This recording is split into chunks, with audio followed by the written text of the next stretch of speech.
Okay, so just check this clock is about right. Yeah.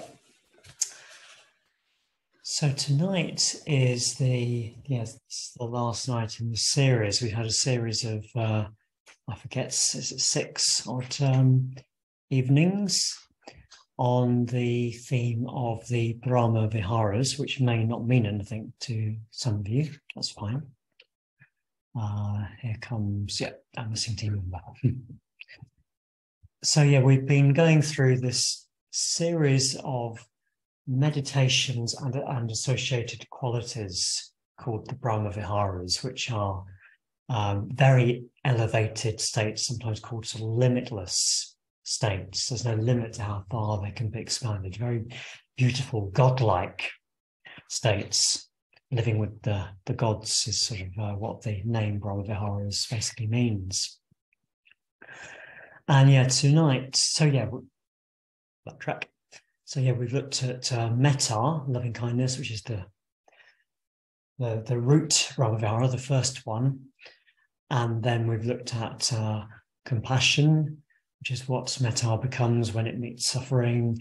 Mudita, which is what metta becomes when it meets joy or positive qualities. And then tonight we have the fourth one, which, upekkha or upeksha, which we usually translate as equanimity. And I think, they're normally, I say normally in that order. I'm actually not sure if the middle two are always that way round. It does seem a bit like metta is the sort of foundation, and then you get karana and mudita, compassion and sympathetic joy, and then upeksha, something sort of higher or beyond those two, which includes all three actually. So yes, this is the last in our series, and well, I've been I agreed to give this talk sort of late last week, and had a bit of time sort of try and read a little bit about the quality of upekkha or upeksha and reflect a bit on it. And it's a quality that I've not studied very much or spent very much time sort of exploring in the past, but now I'm very glad to have had the incentive, as it were, to do so. And I'm coming to the conclusion it's actually a very deep and subtle and actually in a way quite mysterious quality. We use this word equanimity, this English word that may have a fairly straightforward sort of feel to it, and clearly is sort of pointing in the right sort of direction. But actually, upekkha or upeksha is something I don't think I could give a definition of. And I don't think I've actually come across one. I found various descriptions of it, but I think it's something that's really quite hard to pin down because it's so such a deep and subtle quality. But nevertheless, I hope we can draw out a sense of what, let's just call it upeksha, that's the Sanskrit, of what upeksha means. And it appears in different contexts. So we're looking at it particularly tonight as a Brahma Vihāra, as one of these states based on metta, which can just be expanded and can include all beings. But it also appears as what we call the dhyana factor, i.e., it's a quality of mind that arises in deep meditative absorption. It's also a factor of enlightenment, a series of qualities which gradually unfold and grow and culminate in upeksha. And the meaning in these three cases is all a little bit different, but related. And to point at the profundity of this quality, in that third series, the factors of enlightenment, upeksha is pretty much synonymous with enlightenment itself. If you like, it's enlightened equanimity or peace. That's another translation, actually. It's not as common, maybe not, doesn't perhaps quite capture the subtlety of this quality, but it's something we can really connect with, isn't it? A desire for peace. I think a lot of people are drawn to the spiritual life because they're wanting something of a more peace in their lives. I certainly find that attractive. And maybe we'll come back to that. But the word, so, okay, when I give Dharma talks, which I do sort of reasonably regularly, I often want to look up the etymology of the English word that I'm talking about, probably because often because it's actually really helpful. But if I'm honest, there's also a bit of me that wants to sort of impress you with how I know what the meaning of this word is in the dictionary.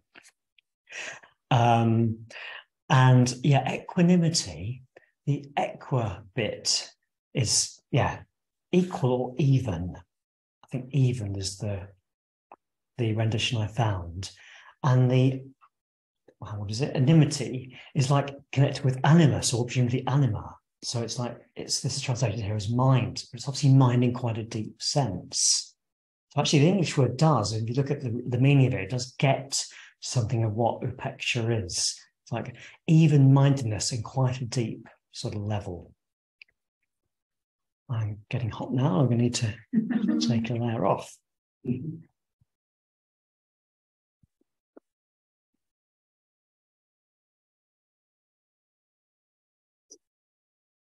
Yeah, okay. So what I'd like to do is start by exploring a kind of an opposite of equanimity.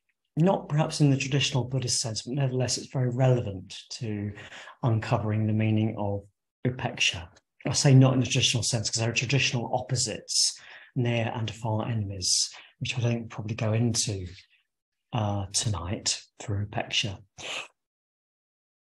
But one opposite is of equanimity, certainly, is kind of wanting to control things. And this is something I think, well, I do in various ways rather a lot. One way is I like to have things sort of tidy and ordered. That's the kind of, not probably in all respects, but that's my sort of inclination at times. So I can go into the kitchen and, oh no, that saucepan shouldn't be there, it should be here. Sort of, in the cupboards. I'm learning now, I think, actually, it really doesn't matter.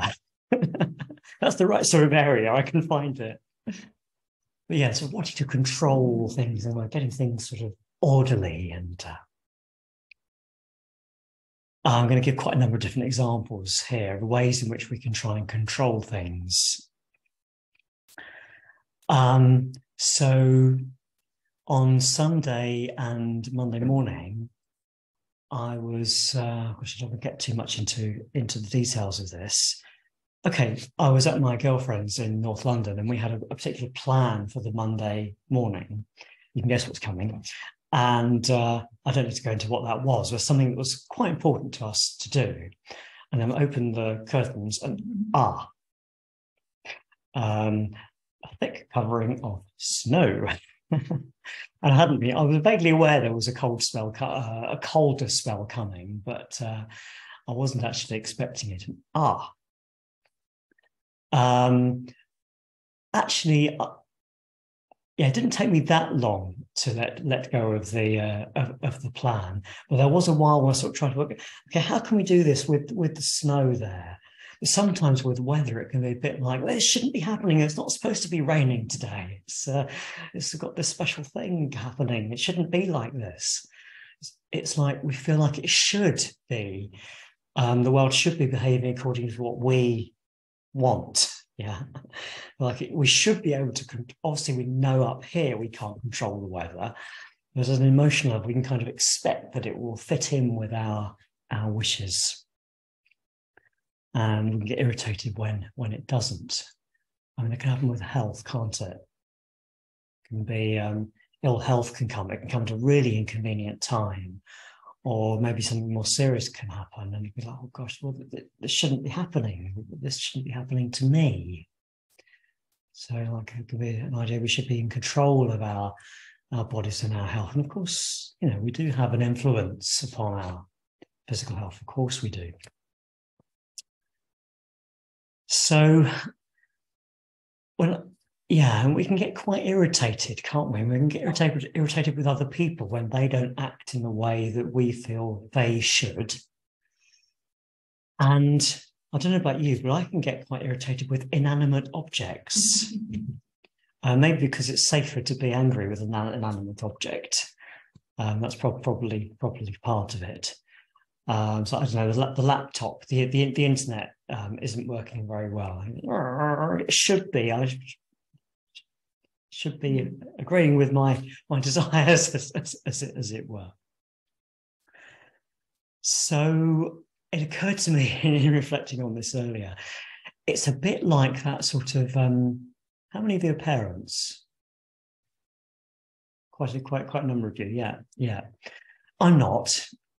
So I have not actually experienced this, but I gather there's a certain sort of age, maybe around 2 years old, where children are really struggling with the fact that they can't control the world around them. Sort of talk about the terrible twos, don't we? So that sort of it's all not sort of appreciating that the world is something sort of separate from them. There's me, as it were, and the rest of the world. I'm at the center of the world, so I should have control over everything around. And there's that difficult phase of having to learn that it's not like that. So I guess what I'm proposing is that maybe as adults, we're not as fully different from that as we might think. We can kind of believe, I can kind of believe that I should be able to control things a bit more than I actually can, which is not very much at all. But even the word control, I think, suggests something that's not quite right. When we sort of in control, it's sort of got an image of, I don't know, sort of some sort of electronic sort of contraption or a machine or something, sort of manipulating it, trying to get everything just so. That's not how the world is it? It's not how other people are. Not how the weather is. It's not how our own body is. Not even how our mind is. We'll come back to that. So I wanted to ask you to have a little bit of reflection or talk about something. Is this the right time? I think it is. So if you're online, you'll need to do this just as a personal reflection. If you're here, then you could maybe get into 2s and 3s. And my question to you is, in what ways do you try to control the world around you? What kind of habits do you have of wanting to control things, wanting things to be the way you feel they should? Or are there ways in which you... No, actually, that will do. That will do as a question. Yeah. In what ways do you tend to, at least sometimes, try to want to control the world around you, or indeed yourself? Okay, I'm going to give you just 3 minutes for that. Turn to 1 or 2 people near you. For anyone who's a bit mystified, that's a way of saying time to stop talking, and if you can see this, put your hand up too. Works very well. Okay, well, we've got let's give a short time to be good to hear some of your responses, and if you're online and something occurred to you in reflection, you can put that in the chat for each other's benefit, as well as I can hear 1 or 2 of those. What did anyone want to share? Any examples? I hate being interrupted, and I'm doing something and someone puts their hand up. Yeah, you want to speak? Yeah, carry on.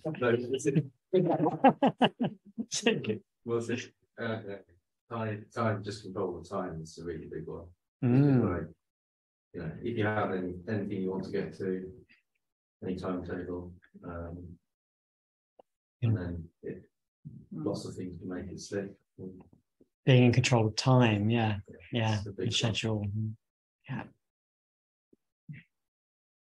We've got some online. Not yet. Not yet. No. I had an interesting one when I was going for surgery with my hand, with my finger, and they were taking the bandage off, and the surgeon was trying to do it, and I could see that my fingers were moving, and I was wanting to be in control, so I could control pain when it was coming off. And in the end, she said, "Why don't you do it?" Oh, very good. So then she helped me, but I did it, so I could control the pain. Yes, yes. You know, I could sort of see myself doing it, watching, getting my hand a bit in the way of what she was doing. Yeah. So yes, controlling pain. What have you got online? So one line from Jeanette: anything involving my family makes me want to control things, but sadly I feel that permeates everything. See what? Anything involving their family wants to control things, but actually that's everything, not just family.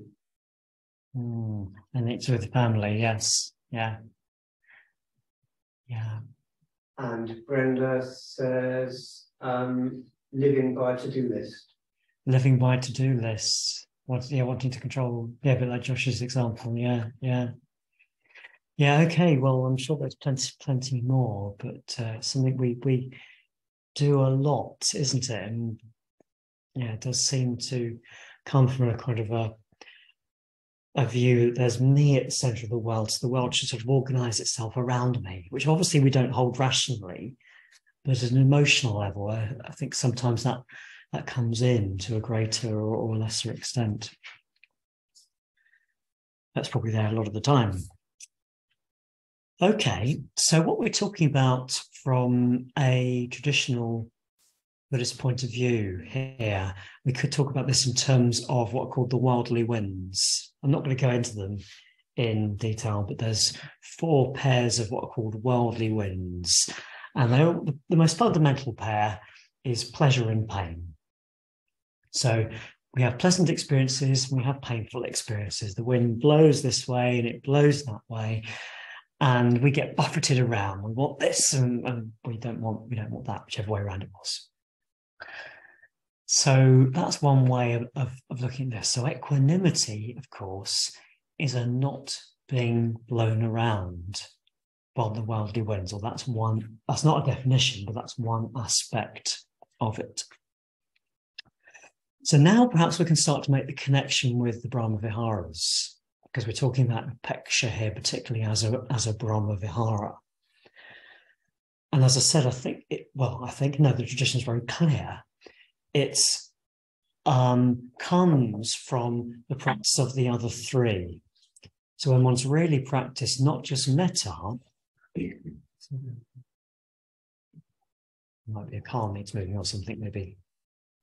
Excuse me, anyone have a brown pleasure? Sorry, please could you move that? Thank you. Thank you.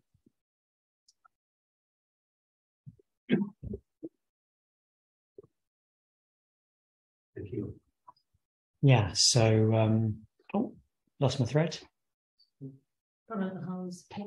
Yes, thank you. Yeah, so upeksha coming from the practice of the other 3. So Karaniya is about really being able to take in, be with suffering, isn't it? From a state of metta. But you're experiencing metta, loving kindness, well-wishing, and you come into contact with suffering or pain, we could say. It might be our own, might be somebody else's. And metta naturally responds.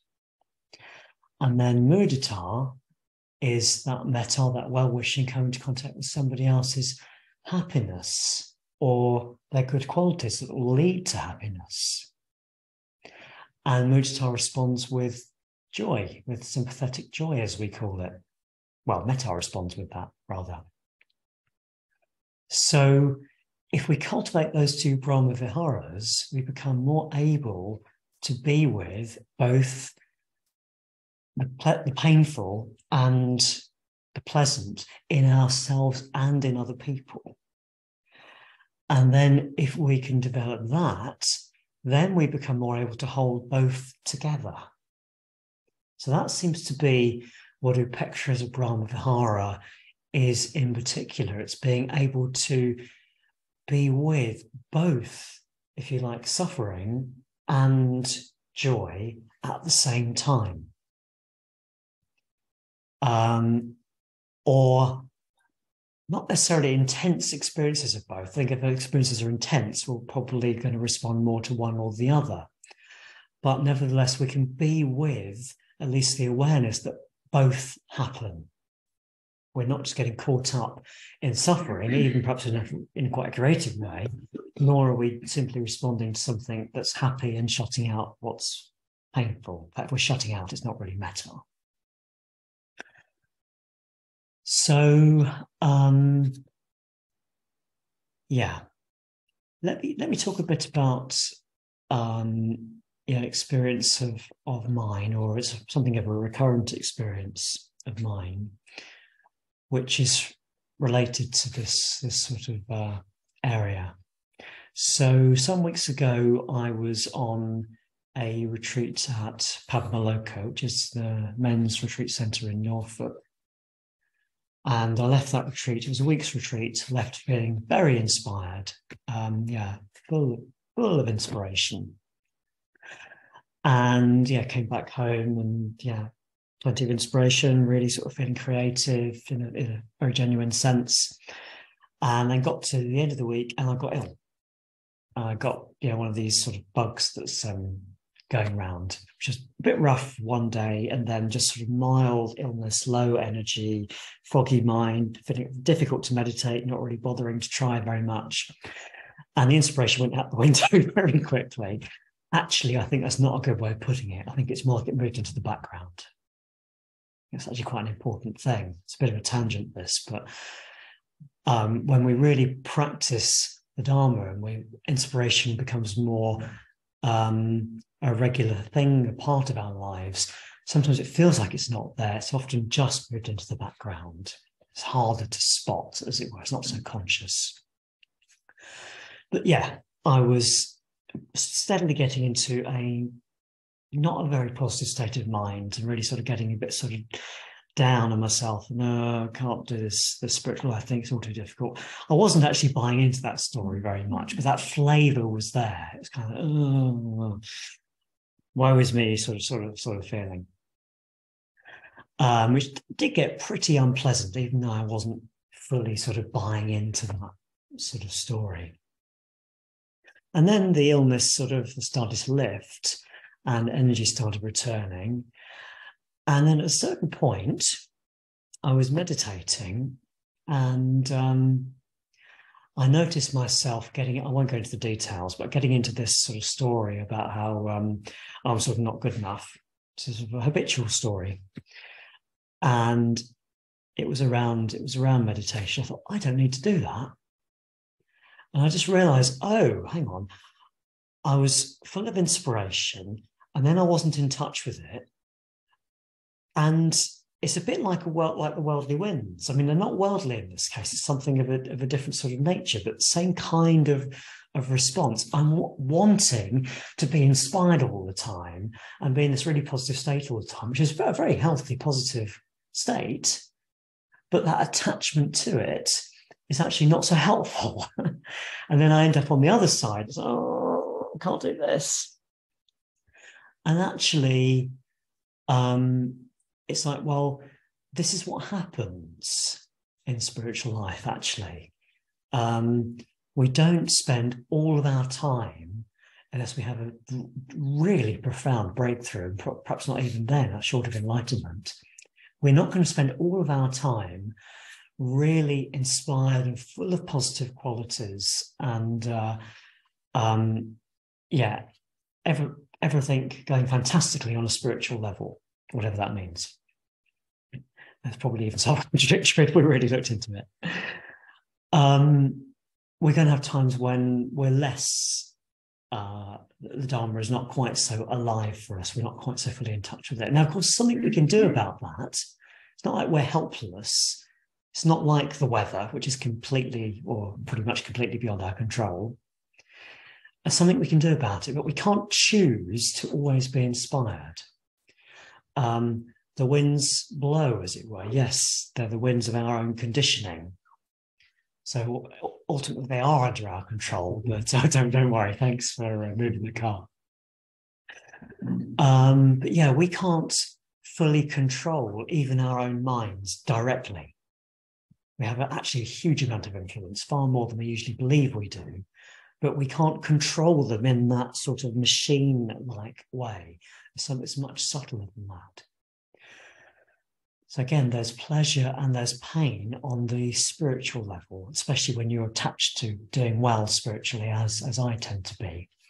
It can be pleasant, it can be unpleasant. The winds blow because of that attachment.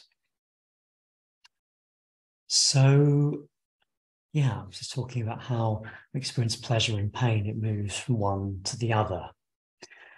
And that little recognition, oh, I don't have to get so caught up in wanting this pleasant state, not wanting this painful state.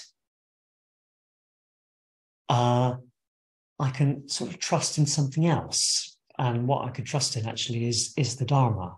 And that's not to do with what I want and don't want. It's something that I'm just doing in my life, generally speaking. And there's a current there that I can trust in. That's a whole other topic. But there's something of a quality of equanimity in there, just sort of, oh, I don't need to get so caught up in this and so aversive to that, you know. It's there's something going on which is of a deeper nature. So this is something of the nature of equanimity, so of upeksha. And that recognition did very much involve metta. Upeksha involves metta. It involves a kindness to whatever is going on, and a recognition of the nature of our experience. So let me go a bit more into that aspect.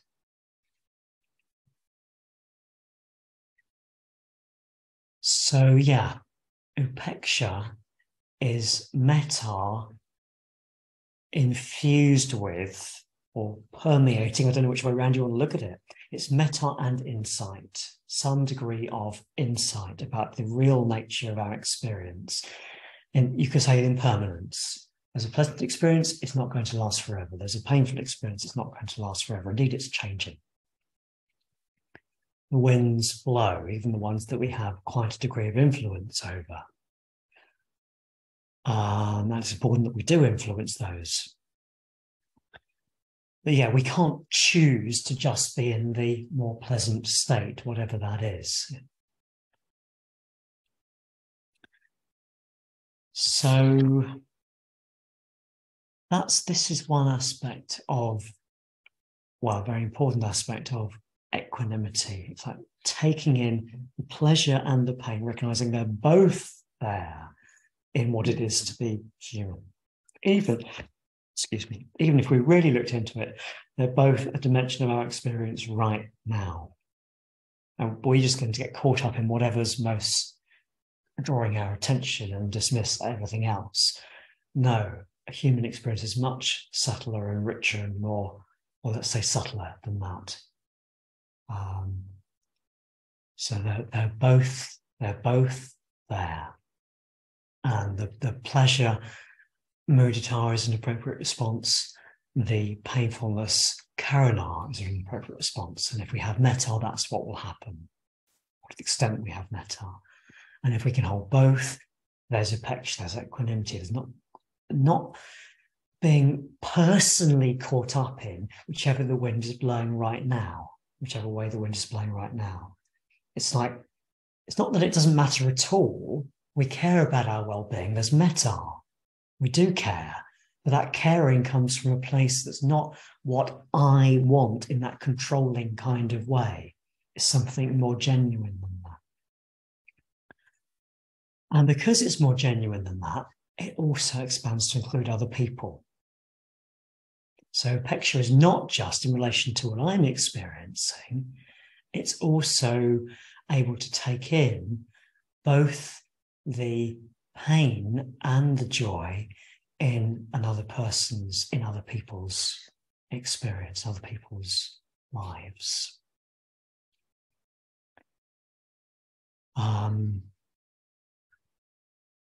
Yeah, and just, I don't know if I can make this connection as clearly as I would like, but I'm just thinking back to the early days of the pandemic, and there was a lot of suffering, wasn't there? There was a lot of illness and death and stress of the NHS.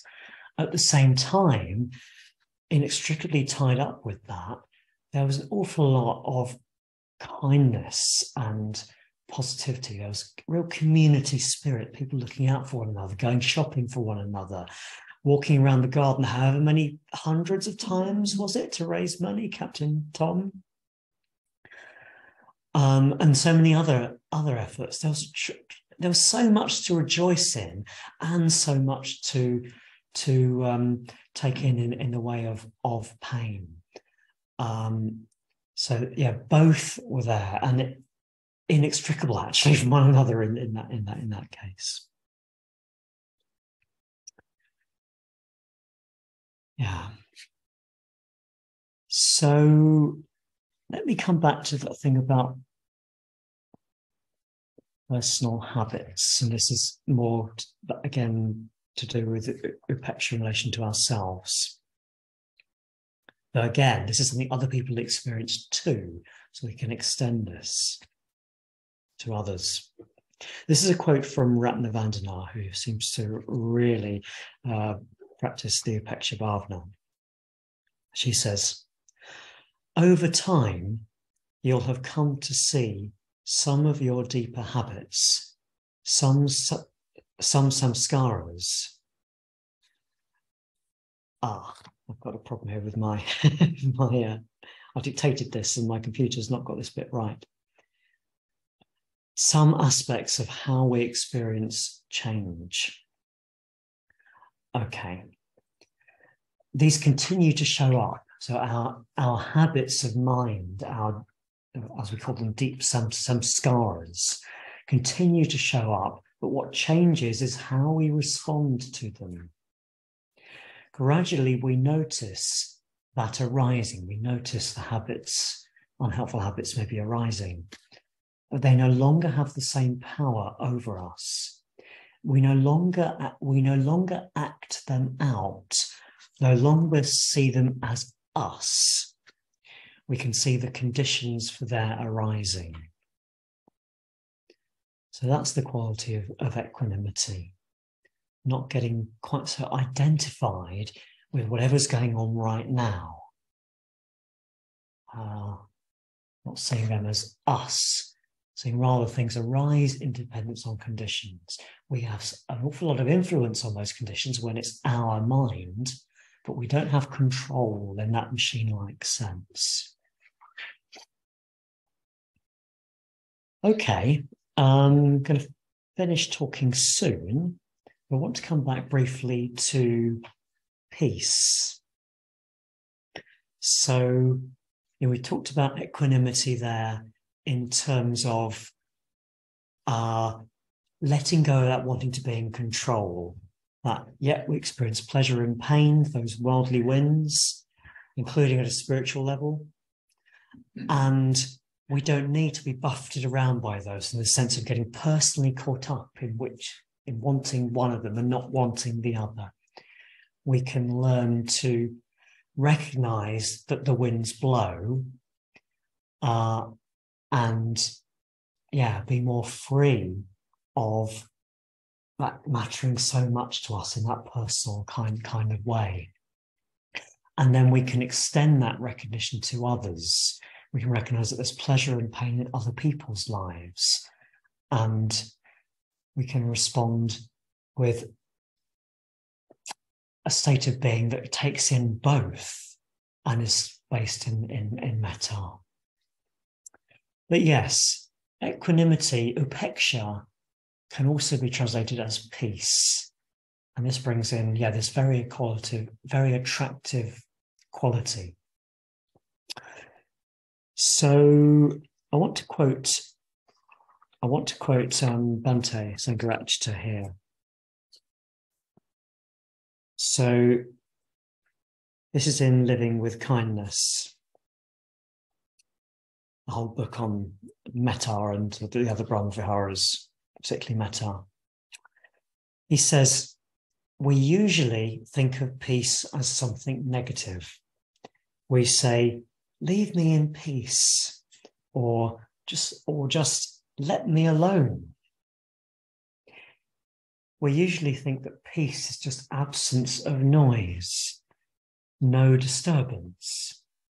But really, peace is something very, very positive. It's no less positive than love, no less positive than compassion, no less positive than joy, or even more so, according to Buddhist tradition. So peace is something not just where something else isn't, but peace is a quality, a state of its own. We may say a state of positive, even dynamic, thrilling peace, which is nearer bliss than our usual conception of peace. That's quite something, isn't it? Something dynamic, nearer bliss, something even more positive than compassion and this sympathetic joy. So, again, what is this upeksha that has this element of insight, seeing the conditioned nature of experience, seeing, well, I haven't mentioned karma, but that can be an aspect of upeksha as well, that those conditions include how we actually act has consequences, how other people act causes pleasure and pain.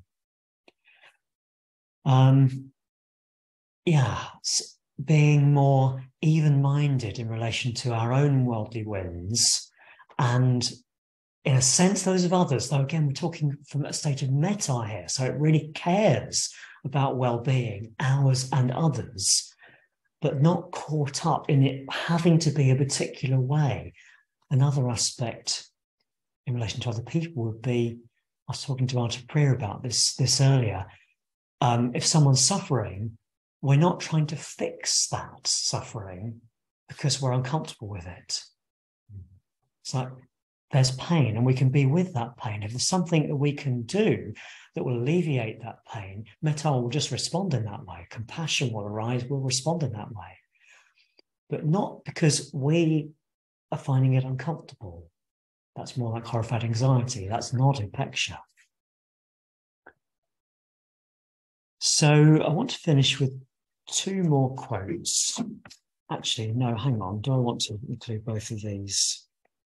Yes, at least the first one. So this one is not even from a Buddhist source. No, jolly close. This is Hermann Hesse from his novel Siddhartha, which is about the Buddha-to-be's quest for enlightenment. But here, this is a description of the Buddha. With a secret smile, not unlike that of a healthy child, he walked along peacefully, quietly.